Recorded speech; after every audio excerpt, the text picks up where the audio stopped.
Alumnos, ¿cómo están? Quien les habla es la profesora Marlene Vázquez. El día de hoy vamos a desarrollar la clase virtual de tutoría dirigido a los alumnos del tercer año de secundaria.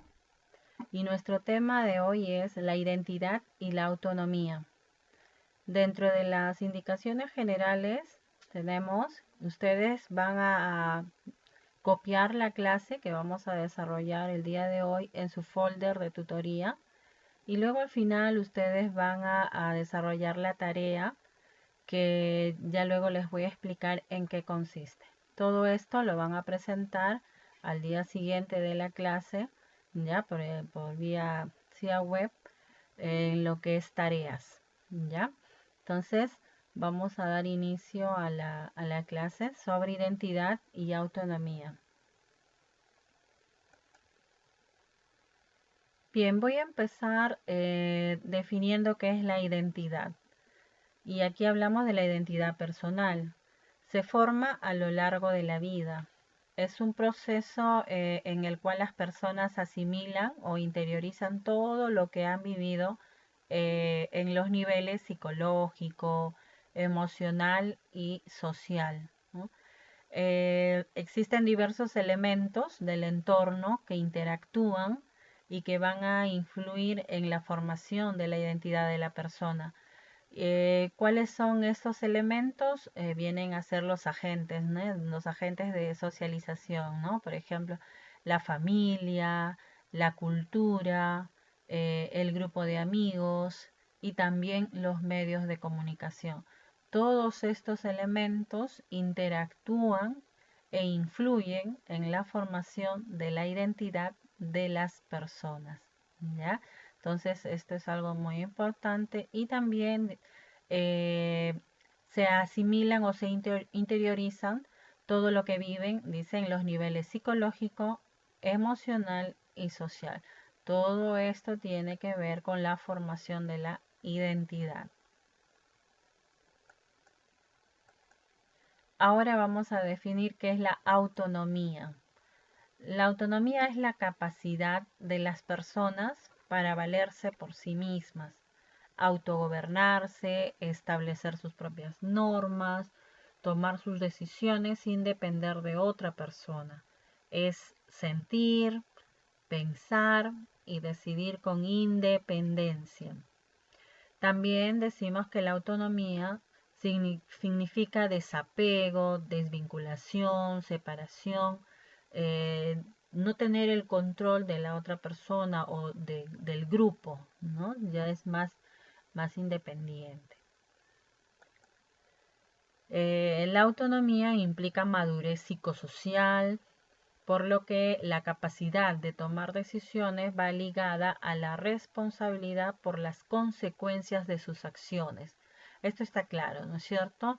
El hecho de tomar mis propias decisiones genera de que yo afronte cuáles son las consecuencias de estas, ¿no? Entonces, eso se llama responsabilidad, ¿no? Y haber alcanzado la madurez de poder solucionar conflictos que se puedan presentar, ¿no? Siendo responsables. También tenemos que la autonomía se logra en el proceso de desarrollo psicosocial que el individuo adquiere en las vivencias cotidianas dentro de los grupos sociales donde interactúa, empezando por la familia. Quiere decir desde pequeñitos. Desde pequeñitos vamos a ir nosotros, ¿no?, desarrollando este vínculo que se genera desde pequeños y que a medida que vamos creciendo, ¿no?, nos enseñan a tomar nuestras propias decisiones de acuerdo a nuestra edad y las vamos desarrollando. Y eso en las diferentes etapas de desarrollo del ser humano se van a ir dando, se van a ir desarrollando, ¿no?, hasta alcanzar lo que es la madurez, ¿no?, a nivel social. Dentro de los componentes de la autonomía tenemos el autoconocimiento, que viene a ser el conocimiento de sí mismo, de sus intereses, de tus capacidades y las competencias, ¿no? Tú conoces lo que tú quieres, qué es lo que tú deseas alcanzar, la capacidad que tú has desarrollado para poder alcanzar lo que te propones, ¿no? También tenemos la autoconciencia, que significa tener conciencia de sí mismo, de sus posibilidades y de sus limitaciones. Por eso es importante reconocer, ¿no? Qué es lo que yo, para qué tipo de actividades yo tengo esas habilidades, esas capacidades y cuáles son mis limitaciones, ¿no? No para sentirnos mal, sino para poder aprenderlas, para poder desarrollarlas, para poder trabajarlas, ¿no? No para quedarnos ahí. La autoaceptación, aceptarse tal como uno es, pero que no implica resignación, sino deseo de superación, ¿no? Por lo tanto, esto es algo que tenemos que aprender a manejarlo, aprender a buscar estrategias de cómo poder desarrollar y trabajar esto para sentir la seguridad de sí mismo, ¿no? Luego tenemos la autoestima. Y la autoestima es la valoración de sí mismo, es tener una imagen positiva de sí mismo, ¿no?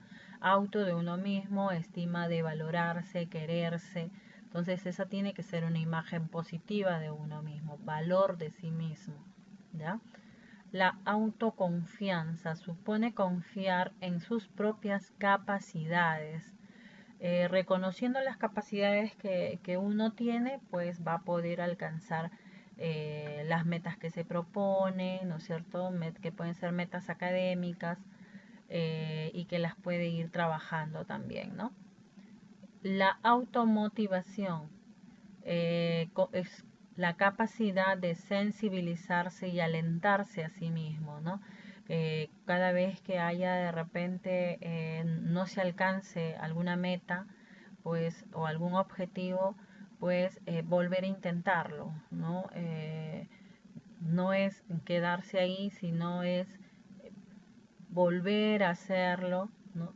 Para poder alcanzar lo que se quiere. Entonces, no caer en el fracaso, ¿no? En la frustración, sino ser optimista y alentarse a volver a hacerlo y que lo va a hacer, ¿no? Alcanzar, pensar en positivo, ¿no? La autoeficacia, como la capacidad de autorregular sus pensamientos, sentimientos y comportamientos también, ¿no? Bien, todos estos son elementos, componentes de la autonomía que es muy importante conocer para poder desarrollarlo, para poder trabajar y ver cuál de estos componentes, ¿no? Interfiere para poder desarrollar lo que es nuestra identidad y también nuestra autonomía, porque es importante ir tomando nuestras decisiones a medida que vamos creciendo, ¿no? Para poder afrontar nuevos retos, para poder alcanzar nuestras metas, ¿no? Nuestros objetivos que tenemos, nuestras metas que deseamos alcanzar. Bien, dentro de las actividades que quiero que ustedes trabajen tenemos, número 1, completa con 5 ejemplos la siguiente frase. Quisiera hacerlo, pero, ¿no? Hay puntos suspensivos porque ustedes van a completar y van a elaborar 5 ejercicios de esto. Quisiera hacerlo, pero, ¿no? O sea, ¿qué es lo que te detiene? ¿Qué es lo que quisieras hacer? Que, que no lo logras o que no lo has logrado hasta ahora, ¿no? ¿Qué es lo que te detiene? ¿Por qué? ¿Por qué no? ¿No? 5 ejemplos ahí, ¿ya? Son personales, si es que con tranquilidad y con confianza, porque ninguna de las respuestas van a ser tomadas como algo negativo, ¿no? Sino es lo que tú consideras que te falta de repente trabajarlo, ¿no? Número 2, escribe lo que pueden y no pueden hacer las siguientes personas. ¿Qué puede hacer un bebé? ¿Qué no puede hacer un bebé? ¿Qué puede hacer un niño? ¿Qué no puede hacer un niño? ¿Qué puede hacer un adolescente? ¿Qué no puede hacer un adolescente? ¿Qué puede hacer un adulto? ¿Qué no puede hacer un adulto? qué puede hacer un anciano y qué no puede hacer un anciano. Acá van a describir lo que puede y lo que no puede hacer cada una de estas personas. Luego, identifica el componente de cada significado. Yo les estoy dando acá la definición, el significado de cada uno de los componentes que ustedes tienen que aquí arriba y tienen que completar en los espacios, ¿no? Si es la definición de autoconocimiento, autoconciencia, automotivación, autoaceptación, autoestima o autoconfianza, ¿no? Estos son los componentes de la autonomía. Aquí tenemos más, son 6 ejercicios que ustedes van a completar. Luego, pregunta 4, ¿qué podemos decir de la persona que tiene la capacidad de pensar, decidir y hacer algo por su propia cuenta? Aquí ustedes, es una pregunta abierta que ustedes van a explicar con sus propias palabras, ¿ya? Pregunta 5, ¿qué característica crees que tiene un adolescente que crece en una familia sobreprotectora? Igual, ¿qué piensas tú? ¿Cómo será esta persona? ¿Cómo describirías a esta persona en lo que viene a ser el desarrollo de su identidad y autonomía? Pregunta 6. ¿Tú estás ya en condiciones de valerte por ti mismo y tomar tus propias decisiones? Es una pregunta personal que con toda sinceridad vas a responder si consideras que tienes las condiciones para valerte por ti mismo y tomar tus propias decisiones, o si aún esto no se ha dado, ¿no? Consideras que todavía lo estás trabajando, entonces, ¿qué debes hacer para lograrlo? ¿No? Poner aquí cómo se puede trabajar para poder desarrollar lo que es identidad y autonomía. ¿Ok? Bien, entonces esto ustedes tienen que desarrollarlo en su folder de tutoría y presentarlo en CIA Web en el enlace de tareas. ¿Ok? Muchísimas gracias por su atención, chicos. Nos vemos.